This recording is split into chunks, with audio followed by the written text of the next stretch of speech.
Hello, and you're listening to the Coffee and Books Book Talk. This is where we talk about different books. I haven't done one of these in so long. I wanted to start this up again. So today we're going to be talking about this book, Prince Harry. It's titled Spare. As you can tell, I got this from Barnes and Nobles this year. It came out in 2023. It's about 407 pages long, and this is Prince Harry's personal biography. So this is him writing and talking about his own work, his own life, everything that's involved with it. We're going to hear about a lot of different stuff that he's been involved with. We're going to hear different sides to things that happen in the royal family, like Princess Diana's death. We're going to be talking about his brother, Prince William. We're going to be talking about his father, King Charles. We're going to be talking about his grandmother, the former Queen Elizabeth. We have a lot to talk about in this episode. So basically, what you need to know about in today's podcast slash TikTok is that this is a tell-all book. This is Prince Harry's opinion about just life in general, about how he has struggled the past, I would say, 30 years, mainly because after the death of his mom, everything has been kind of dark and depressing for him. He talks about the issues growing up in school, how he turned to drugs and alcohol, how he had to receive counseling, how he met the love of his life, Meghan, and how that changed his life, and how he had gone out with various other women throughout the years. He talks about his interpersonal relationships and leaving them, like I said, bare all, tell all. So it is a really good book, and I think that there's a lot that needs to be answered in here. So, one, you have to take it for what it is. This is just another book among many about the royal family in England. It is endlessly entertaining to hear what each royal member says about one another, but this is basically just Prince Harry's version of events. And I'm not saying that Prince Harry isn't accurate. I'm sure he's very accurate and definitely talks about the struggles of fame and definitely talks about how paparazzi have negatively impacted his life. How he's had to sue different publishers and newspapers over the years, how he's had to hire private security in order to pay for everything.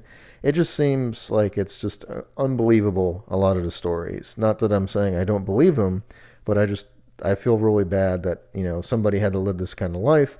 And it's also fascinating because as somebody who is not famous, I find it fascinating when somebody talks about their fame.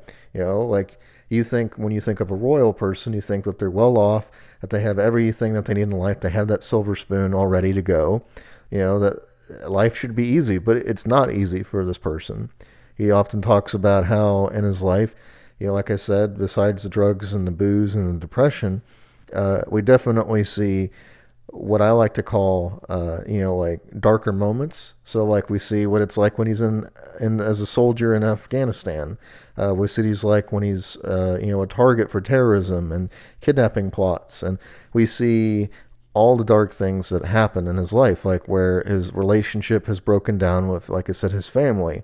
And while he got along famously well with his grandmother, Queen Elizabeth, his relationship has been pretty strained with his father. His father, now King Charles, controls all of the wealth that the princes have in the family. That was his main job. And there's a lot that can be said. King Charles wanted good publicity for himself.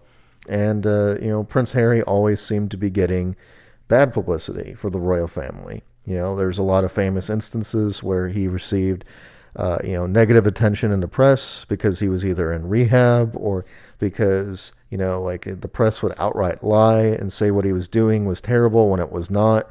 It was talking about how he wanted to leave and not be a soldier anymore.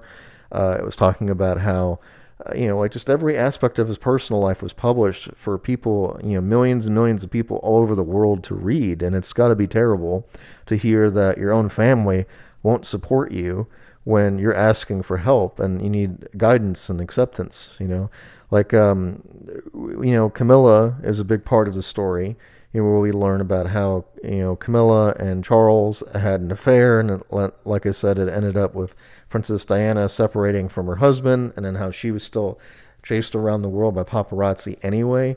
And there's also the aspect of, you have, all the work that Diana did that, Prince Harry is trying to continue as well. And we get a lot of that where he talks about working in Africa and what it's like trying to help people who are, poverty stricken, and places where AIDS and HIV is really prominent. How he wants to help people.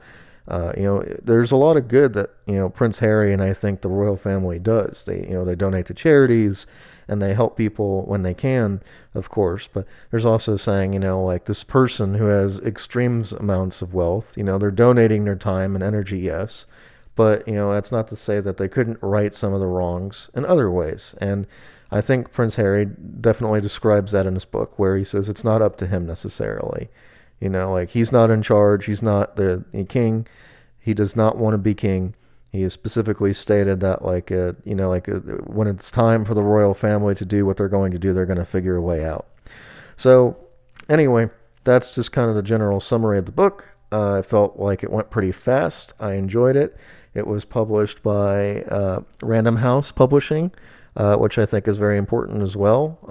I went out and bought it right away when it first came out, and I just now got to reading it. So there are a couple other things I wanted to say as well. Thanks for listening, and if you guys want to share this TikTok, please do so.